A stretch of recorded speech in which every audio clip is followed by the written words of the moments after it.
अब्दुल की खौफनाक कहानी भूले ना भूले। खौफनाक संगीनी रात थी जब अब्दुल अपने गांव के कदीम होटल में आया।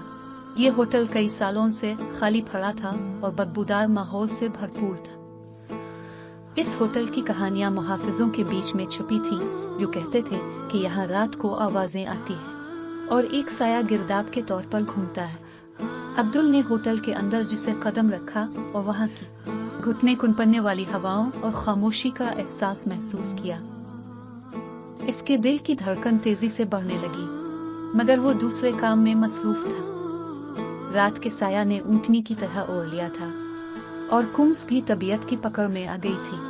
अब्दुल ने अपना कमरा देखने की कोशिश की, जो कि अंधेरे में इंतहाई खौफनाक नजर आया।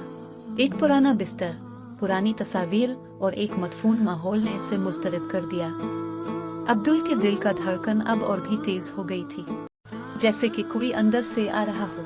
वो बिस्तर की तरफ बढ़ने लगा जब अचानक एक साया इस कमरे के कोने में नजर आया। वो साया गिरदाब की शक्ल में था, स्याही की अंदरूनी खालिद से भरा हुआ। अब्दुल का दिल रुक गया। वो कुछ करने की कोशिश करता हुआ भी नहीं रहे।